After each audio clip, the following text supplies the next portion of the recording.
Hey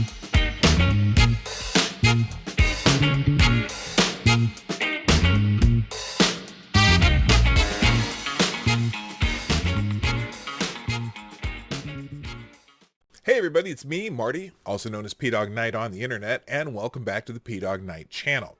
Today we're going to read another Twitter thread, this one by someone named Brian Cates, who goes by @DrawnStrike, and it's referencing the 8-week plan that President Trump has talked about recently. 8-week plan? 8-week plan. Huh.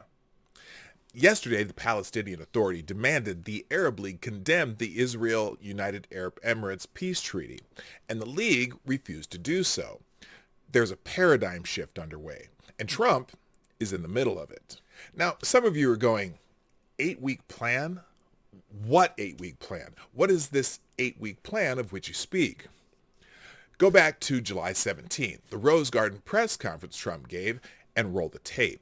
The video Carlos linked is cued at the 42nd minute. At 42 minutes, 17 seconds of the YouTube video, Trump suddenly begins to speak about this awesome 8-week plan he has prepared that is kicking off the next Tuesday, which was July 21st. Please listen.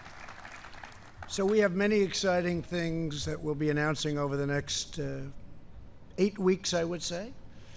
Things that nobody has even contemplated, thought about, thought possible, and things that we're going to get done, and we have gotten done. We've started in most cases, but it's going to be a very exciting 8 weeks. 8 weeks, like I think, Mike, we can honestly say nobody's ever going to see 8 weeks like we're going to have, because we really have. We're taking on immigration, taking on education, we're taking on so many aspects of things that people were hopelessly tied up in knots in Congress. They've been working on some of these things for 25, 30 years. Wasn't happening. But you'll see levels of detail, and you'll see levels of thought that a lot of people believed very strongly we didn't have in this country. We're going to get things done. We're going to get things done that they've wanted to see done for a long, long time. So I think we'll start sometime on Tuesday. We'll be discussing our one plan. Listen carefully to what the President of the United States said back on July 17th. Pay specific attention to certain words he uses. Don't just listen. Hear what he is saying. Nobody has even contemplated. It's going to be a very exciting 8 weeks. Can honestly say nobody has ever seen 8 weeks like we're going to have. They've been working on these things for 25 to 30 years. So I think we'll start something sometime on Tuesday. Now, on the day the clock started ticking, on that 8-week period, the morning of Tuesday, July 17th, Trump rolled out 2 new executive orders he was going to sign. First, he signed one saying that only U.S. citizens would be counted on the 2020 census. Second, prescription drug prices. Then came the news of the Kurdish oil deal, more than a year in the making, which means the entire time the establishment in D.C. was screaming Trump was about to cause Kurdish genocide, he was actually untying the Gordian knot that had flummoxed everybody else. That dropped August 3rd. Nothing about the oil profits plan leaked ahead of time, even though it took more than a year to negotiate it. Far from causing a Kurdish genocide, Trump fixed an intractable problem that appeared to have no conventional solution. Imagine that. Same thing he did with the newly announced Serbia-Kosovo economic deal. The political think tank class in D.C. and the policy wonks of the EU bureaucracy were unable to end a 20-plus year Serbia-Kosovo stalemate.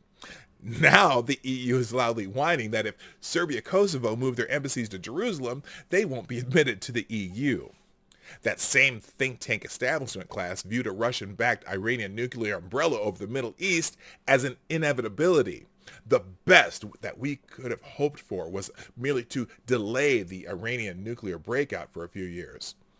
Or so we were told.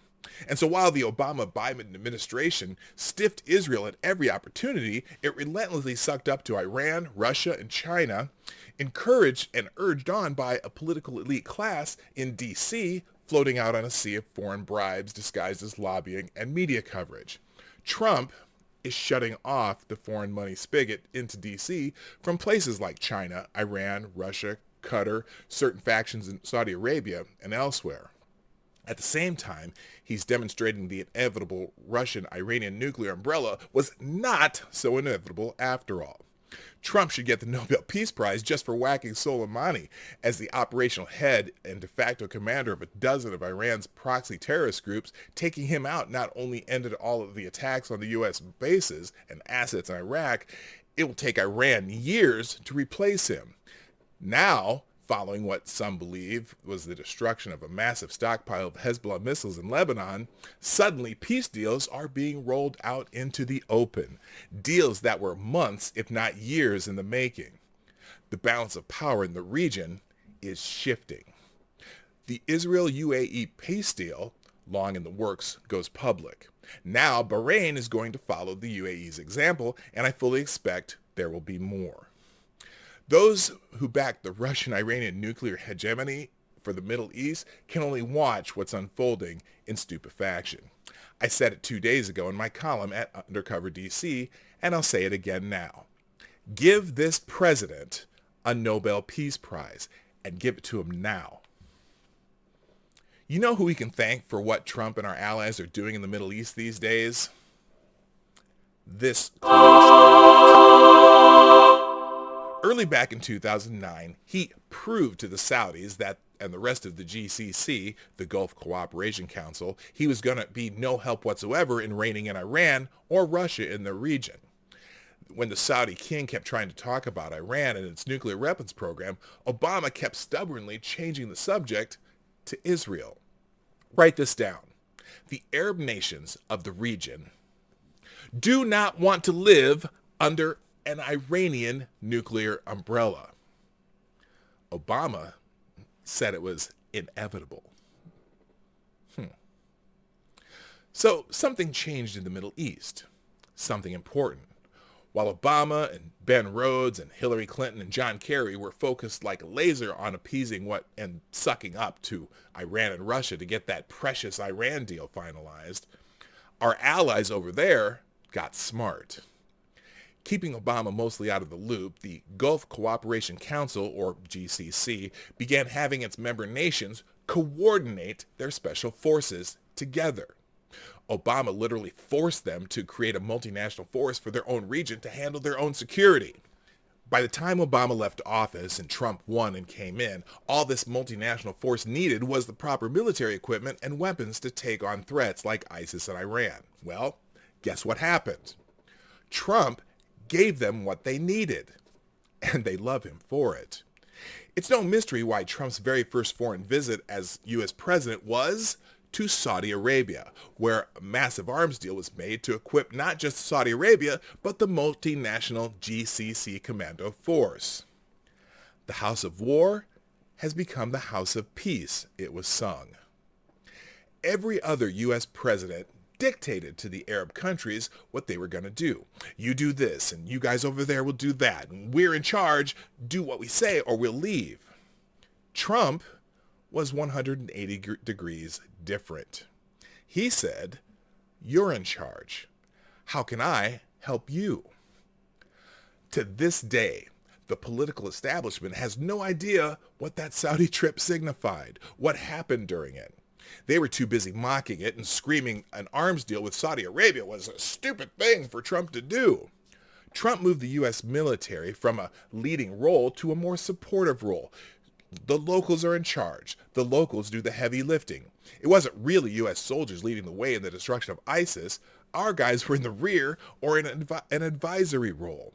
Taking on ISIS and destroying the caliphate was the first big test for the GCC multinational force that was almost a decade in the making. With U.S. help and assistance, they got the job done. They are trained, equipped, and ready. Do you realize what this means?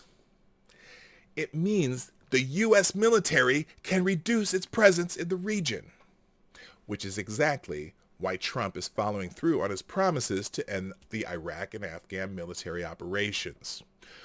We're not needed there any longer.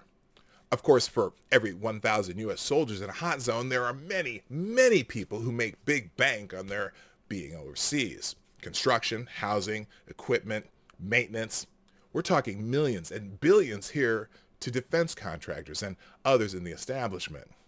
So the people who make more money, the more U.S. soldiers are deployed overseas, are of course not happy, realizing this paradigm shift means a reduced U.S. presence in the Middle East.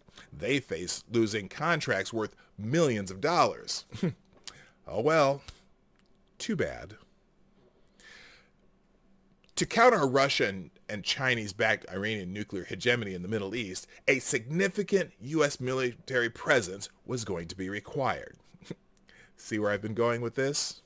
The political military elite DC establishment's worst nightmares are coming true. Trump has taken the biggest reason for growing a U.S. military presence in the Middle East off the board. This is going to have significant financial consequences for some people. The paradigm shift in the region from a growing U.S. military presence to counter the growing threat of Russia-China-backed Iranian nuclear umbrella to a shrinking U.S. military presence as Israel and GC allies secure the region against a non-nuclear Iran is happening now. Trump's 8-week plan is almost finished.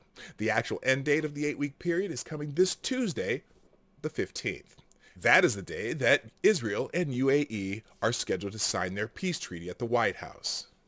Another Arab nation, Bahrain, has just announced they too will be signing a treaty with Israel. There are rumors more Arab League GCC nations will be following suit. The old paradigm is dead.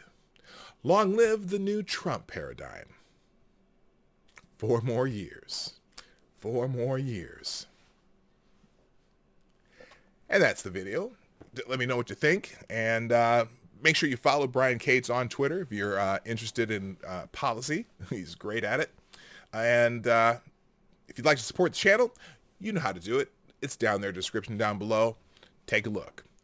My name's PDawgKnight, and I'm out of here. Bye-bye. Hey, this is PDawgKnight, and thank you for watching today on the PDawgKnight channel. If you have an observation or remark you'd like to make about this video or my channel, I absolutely welcome you to write it in the comments section down below. I really look forward to hearing from you. And before you go, if you like what you saw but you're not already subscribed, please make sure you hit the subscribe button and definitely click that bell that pops up afterward so you'll be notified when I post new videos or when we go live. I broadcast my live show, The Morning Night Live, Monday through Friday at 10 a.m. Eastern, 9 o'clock Central. A special thank you to all supporters of this channel who share our videos on social media and who make donations through the Streamlabs link, which is also in the description down below. Thanks again, and until next time, I'm PDawgKnight, and I'm out of here.